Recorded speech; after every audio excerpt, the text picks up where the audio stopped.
Shalom, moleculão! Meu nome é Marcos, sou morador de Anchieta, no Rio de Janeiro. A minha pergunta é: onde será estabelecido o reino de Deus? Ao final de todas as coisas, o reino de Deus será estabelecido aqui na terra ou nos céus de glória? Responda aí, pastor Paulo, falando de Bíblia. Shalom, shalom, meus queridos irmãos. Muito obrigado ao carinho do meu irmão Marcos de Anchieta, aqui do Rio de Janeiro, carioca. É uma das pessoas que nos acompanha aqui pelo Falando de Bíblia e ele me cumprimenta com Shalom Leculan. Shalom Leculan, Ravé. Shalom Leculan. Vamos lá. Reino dos céus ou reino de Deus. Dependendo de como você entender, reino de Deus, na verdade, né? Onde começa o reino de Deus? O reino de Deus começa dentro de mim, dentro de você. A partir da compreensão da pessoa de Jesus Cristo. E a continuidade do reino de Deus é a eternidade, o pós-morte, aonde entra uma nova vida, a vida eterna. Ok? Então vamos lá, falando de Bíblia. Evangelho de Jesus Cristo, segundo escreveu Mateus, capítulo de número 3, verso de número 2. Palavras da voz daquele que era conhecido como voz do que clama no deserto. Arrependei-vos, porque é chegado o reino dos céus. Arrependei-vos, porque é chegado o reino dos céus. Isso, palavras de Yohanan, o Batista, João. Capítulo 4 de Mateus, verso de número 17. Jesus, logo após ser batizado, passa pela tentação. Após a tentação, ele começa a fazer os primeiros discípulos. Ele começa a agregar os primeiros membros da igreja. E aí, escrito está, falando de Bíblia, desde então começou Jesus a pregar e a dizer: arrependei-vos, porque é chegado o reino dos céus. Lá na frente, na carta de Paulo aos Romanos, no capítulo de número 14, no verso de número 17, Paulo vai dizer assim: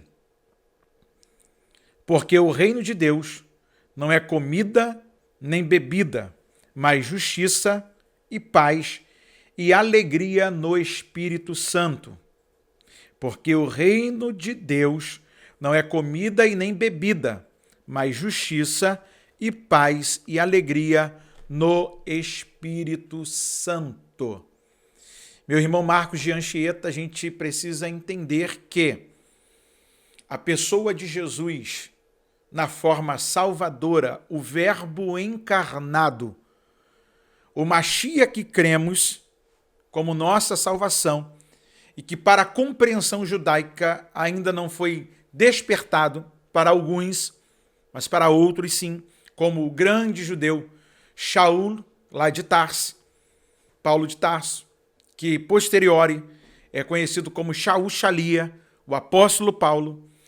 Ele entendeu, através das Sagradas Escrituras, que Cristo era a tenda de Deus entre os homens, a Torá viva andando entre os terrenos e a manifestação da profecia cumprida desde o passado.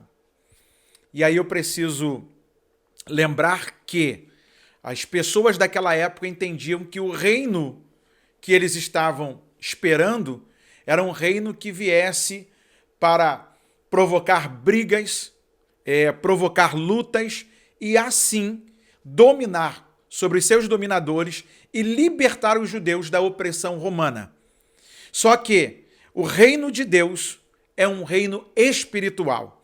Não é como o reino da terra, como os reis da terra, que se corrompem, que enfraquecem, que empobrecem, que diminuem, que tomba e que quebra. Não. O reino de Deus é forte, é infalível, é poderoso. O reino de Deus é imutável e é nisso que nós estamos aqui debruçados a pensar. Onde o reino de Deus começa? Começa dentro de mim, começa dentro de você.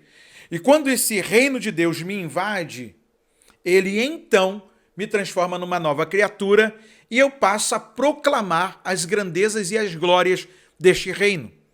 Vale lembrar que, na perseverança dos santos, nós não estamos isentos de lutas e de provações e de um monte de coisa que o assembleiano, como eu, chama. Problema, adversidade, deserto, funil, peneira e assim por diante, estreito. Mas, porque temos o reino de Deus dentro de nós, porque temos a alegria da salvação dentro de nós e temos a certeza que vamos estar com Ele para sempre, entendemos que o reino de Deus é extensivo na vida da terra para a vida eterna. Então, eu quero lembrar a você, meu irmão, que o reino de Deus começa em mim, começa em você e se estende por toda a eternidade. Então, essa resposta tão simples, mas bíblica, eu preciso lembrar a você que o reino de Deus não é curtição, não é uma liberdade sem algo a ser vigiado, porque as pessoas acham que porque eu sou livre em Cristo eu posso fazer tudo. Não. Quem é do reino se comporta como quem de fato é do reino. Curiosamente, quando eu estava na Inglaterra, em viagem missionária, aconteceu um episódio comigo muito interessante, eu vou compartilhar com você. Eu estava num carro com um determinado pastor, indo para uma agenda, e nós vimos a polícia da Rainha Elizabeth, isso mesmo. E aí o que aconteceu? O pastor falou para mim assim, Paulo, você tem problema em andar? Consegue andar? Eu falei, por quê? É porque se a polícia pedir o meu carro aqui agora, o carro tem que ser entregue. Porque tudo que está no reino é da rainha. Eu paguei o carro, mas se ela solicitar, isso tem que estar a serviço dela. Tá comigo, anota no meu nome, eu tenho autenticidade para tal, mas se ela pedir é dela, porque está no reino. Então, a mesma coisa com a nossa vida. Para quem diz que é do reino de Deus, tudo aquilo que ele solicitar, ainda aqui na terra, nós temos que devolver para ele. Nós temos que fazer para ele. Temos que fazê-lo para o louvor da glória do nome dele. Por quê? Porque ser participante das glórias deste reino de Deus que começa em mim e em você, exige que nós vivamos exclusivamente para ele. Então não tem como eu dizer que estou participando das grandezas, das glórias do reino de Deus que começa dentro de mim, se eu continuo com as velhas práticas. E aí eu quero lembrar a você que as grandezas do reino de Deus não se atêm somente às coisas desta terra, porque Paulo já dizia aos romanos que a nossa leve e momentânea tribulação, ela redundará em nós o peso eterno da glória que em nós há de ser revelada. Então, eu preciso entender que eu sou a extensão do reino de Deus e o reino de Deus não tem fim e se perpetuará na eternidade com ele para sempre. Deus abençoe meu irmão aqui de Anchieta. Shalom, shalom, Ravé. Paz, meu amigo. Muito obrigado. Você pode fazer igual o Marcos, enviar a sua pergunta, interagir aqui com a gente e daqui nós vamos falando de Bíblia.